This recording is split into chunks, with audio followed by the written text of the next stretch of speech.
அவனி எங்கும் ஆலயங்கள் கொண்டமர்ந்து அருள் சுரந்து வரமு வந்து அளித்து காக்கும் அன்னையவள் நாவற்குடா மாறி தன்னை அழகு தமிழ் காவடி பாடல் பாட பிள்ளையார் துணையிருந்து குறைகள் நீக்க அருகாரம் அணிவித்து அடிபணிந்தோம் அரிய கலை வித்தகிவன் கமலவாணி அடினாவில் கொலுவிருந்து ஆளுமம்மா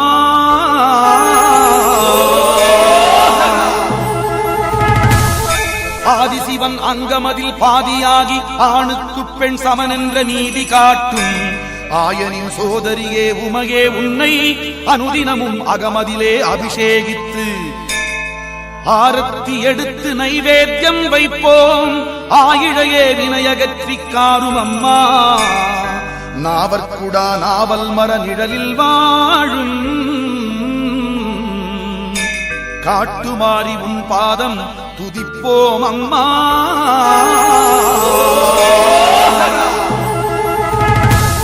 இப்புவியில் உந்தனது அற்புதங்கள் எடுத்துரைக்க இப்பிறவி போதுமோதான் இயன்றவரை உன் பெருமை ஓதுதற்கு முயன்று நிற்கும் எந்தனுக்கு உதவிடம்மா மங்களமாய் மாங்கல்யம் காக்கும் மாயி குங்குமமாய் குலம் காக்கும் தாயே மாறி நாவற்குடா நாயகியே காட்டுமாறி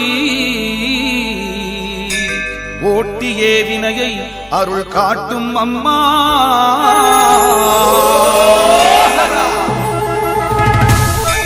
ஈரேழு புவனமாளும் ஈஸ்வரியே பாரணந்தோன் தங்கை பரமேஸ்வரியே பரமசிவன் படியளத்தல் பரிசோதிக்க சிற்றரும்பு சில பிடித்து சிமிழில் வைத்து சீலையிலே முடிந்து வைத்து மறுநாள் பார்க்க குறுகிய நெல்லரிசியுடன் அவை விளங்க அபச்சாரம் செய்தேன் என்றழுதே நின்றாள்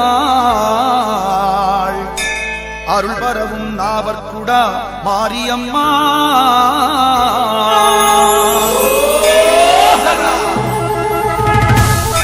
குந்தி பூத்தோன் தங்கையவள் உபாயம் கேட்க உலகநாதன் நதிக்கரைக்கு சென்று அங்கு நந்தவனம் அமைத்து நரும் மலர்கள் கொண்டு அர்ச்சிக்க அகலுமே பாவம் என்றார் ஹரித்வாரம் சென்று பூந்தோட்டம் வைத்து காத்தவராயனை காவல் வைத்தே கையிலைக்கு மீண்டுமே திரும்பிச் சென்றார் மாரியே முன் வந்து காருமம்மா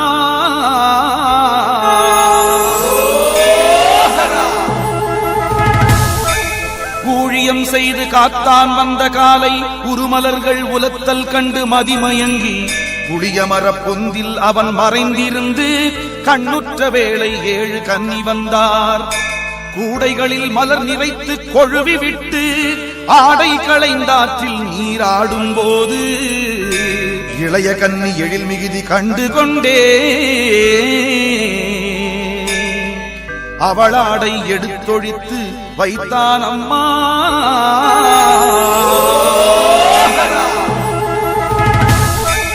எல்லோரும் தமது ஆடை எடுத்தணிய இளைய கன்னி உடைகள் காணாதாற்றில் பாய சென்றவர்கள் சிவனிடத்தில் சேதி கூற சினத்துடனே சிவன் உன்னை கூட்டி வந்து காத்தானை கடுகியே விளக்கம் கேட்க பூகவர்ந்தார் ஆடைகளை ஒழித்தேன் என்றான் கழுவில் நீரப்பாய் எனச் சிவனே சொல்ல சாகாவரம் அளித்தவளே மாரித்தாயே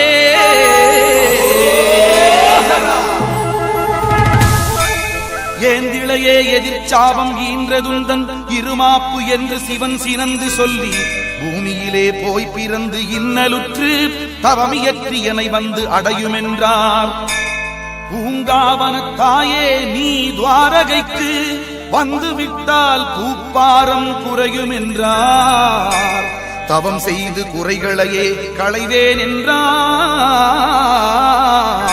நாவற்குடா பதியிலுரை மாரித்தாயே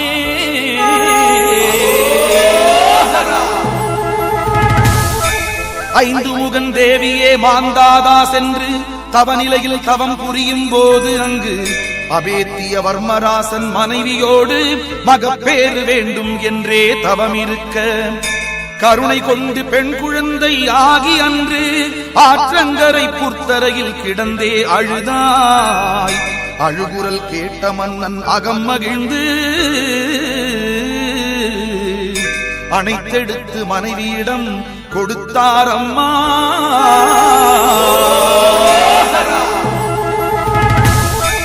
ஒளிவு நிறை குழந்தையாம் உன்னை வாங்க உண்ணாமுலை பால் சுரந்து சொரிய வைக்க குழந்தை உந்தன் முகம் நனைத்து மகிழ்ந்தே நிற்க பெற்றவளாய் பேரளித்தாய் மாறித்தாயே.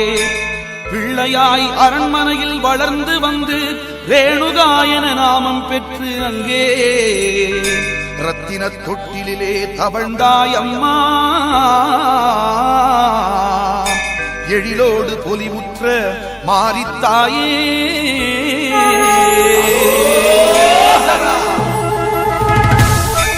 ஓவியமாக நீ வளர்ந்தது பொய்யோ, ஜமதக்னியை நீ மணந்தது பொய்யோ, எக்கால தேவி பெயர் பெற்றது பொய்யோ, கந்தமாமுனி சொந்தம் ஆனதும் பொய்யோ, கந்த ரூபனை நீரில் கண்டதும் பொய்யோ, கருத்தழிந்து குடநீர் வறண்டதும் பொய்யோ, ஜமதக்னி கோபம் கொண்டதும் பொய்யோ,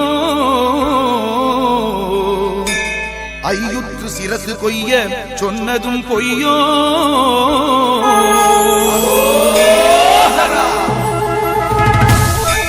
அவுரவர்கள் உன் தலையை அறுக்க மறுக்க அவர்களையே நரிகளாக மாறச் செய்தே குருக்ஷேத்திர மலையடியில் தவம் இருந்த இளையவனாம் பரசுராமனை அழைத்து இவள் தலையை கொய்யும் என்று தந்தை சொல்ல சிரசறுத்து தந்தை மனம் குளிரச் செய்ய என்ன வரம் வேண்டுமென்று தந்தை கேட்க அன்னையோடு அண்ணன்மார் வேண்டும் என்றார்.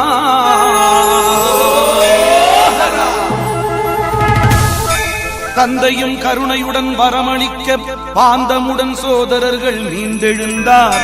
உடலற்ற உன் தலையை மட்டும் கண்டு மிக்க மனம் கலங்கி வேறு உடல் பொருத்தி இதமாக ரேணுகையாம் உனை எழுப்பி இன்பமுடன் எல்லோரும் வாழ்ந்த காலை மீண்டும் நான் தவம் புரியச் செல்வேன் என்றே பரசுராமன் மலையடிக்கு சென்றார் தாயே.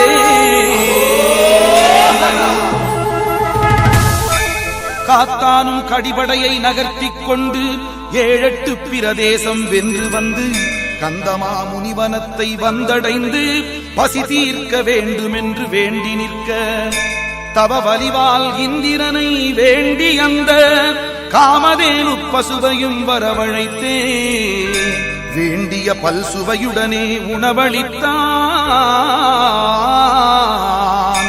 காத்தனோ காமதேனுவை தானம் கேட்டான்.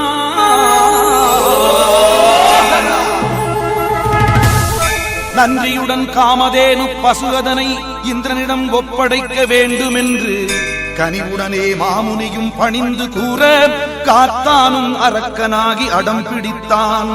பசுவை நீ அடக்கிவிட்டு கொண்டு செல்வாய் என்றதுமே படையனைத்தும் பொருதி நிற்க காராம் பசு படைகளையே துவசம் செய்ய பரசுராமன் காத்தானை கொன்றான் அம்மா.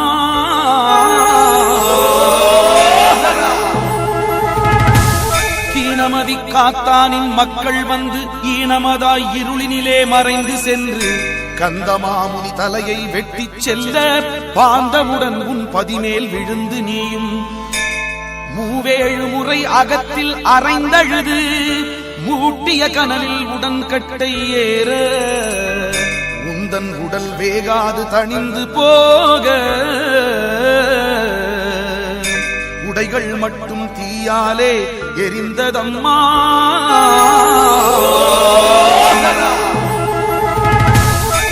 தேவியின் உடல் அனலால் கொப்பளிக்க குதித்தோடும் வழியில் நீ தரித்து நின்று வேப்பிலையை ஆடையாக உடுத்திச் சென்றாய். சேவிதர் சேரி சென்று தாகம் தீர்க்க பானக்கம் தண்ணீர் சோறு உண்டு நீயும் தந்து சேரி சென்று ஏற்ற உடை அணிந்து நாவல் மர நிழலில் நீ அமர்ந்திருந்து நன்னயமாய் சிவன் காட்சி கண்டாய் அம்மா.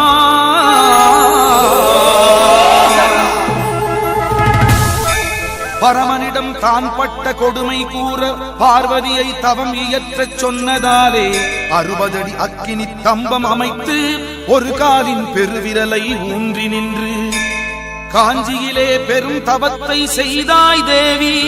கனலான தவம் தன்னை தடுக்க எண்ணி வேலனுப்பி தோல்வி கண்ட சிவனும் உந்தன் திறமை போற்றி நாடகத்தை தொடர்ந்தார் அம்மா.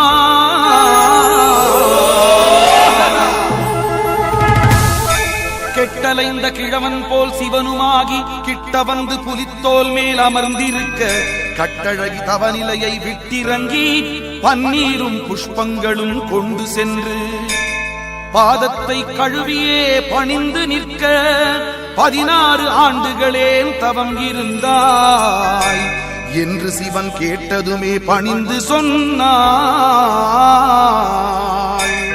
பூமித்தாய் பாரத்தை குறைத்தேன் என்றார்.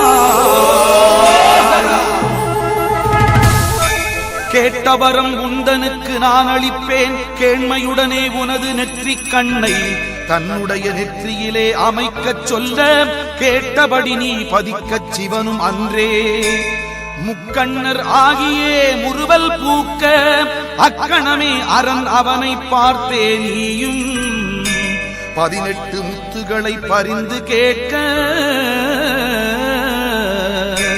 மனம்பு வந்து அவர் கொடுக்க பெற்றாய் தாயே.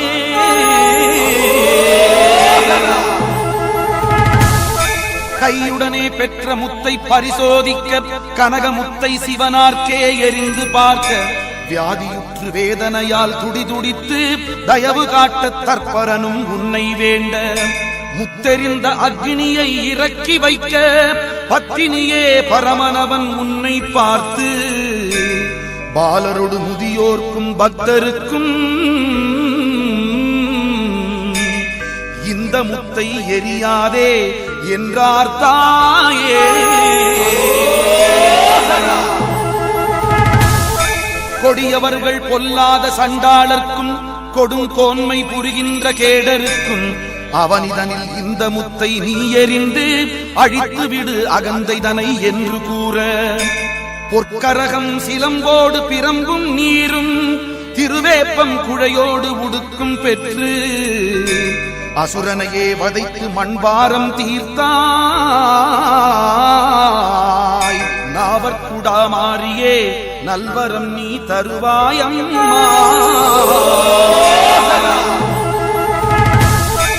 கோதையே உன் வித்தைகளை கண்டு உன்னை முத்துமாறி என்றுமே நாமம் சூட்டி அத்தனவன் அகமகிழ்ந்து வரமளித்து கொப்பளங்கள் அகலவே மருந்து சொன்னார்.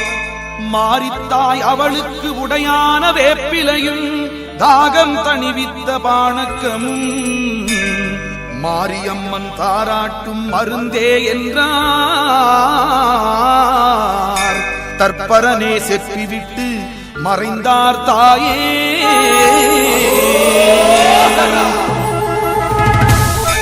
கௌமாரி தரணித்தாய் மகிழ்ந்து வாழ்த்த கௌரவித்து உனை நன்கு ஏற்றி போற்ற மும்மாறி பொய்யாது பொழியும் அம்மா முத்தமிழும் எத்திக்கும் தழைக்கும் அம்மா. உத்தமியே உந்தன் அருள் தந்திடம்மா உலக சுகம் எதனையும் நாம் கேட்கவில்லை எத்தனையோ வித்தகங்கள் செய்தாய் அம்மா. இந்த நாவற்குடா பதியமர்ந்த மாரித்தாயே.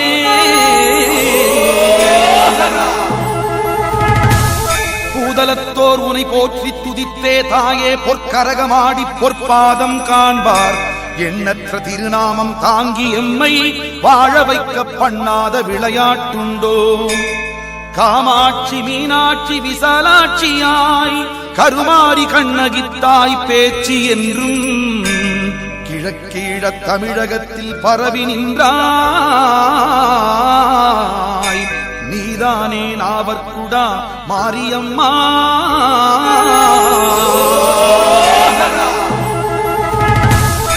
பக்தி செய்தால் பரகதியை நல்கும் மாறி, பஞ்சமா பாதகரை மாய்க்கும் மாறி, மஞ்சள் மணம் வீச வரும் திருவே மாறி, கொஞ்சுகின்ற குலமகளே முத்து மாறி.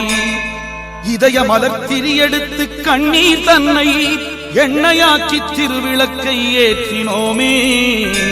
நடைப்பிணமாய் வாழுகின்ற தமிழர் வாழ்வை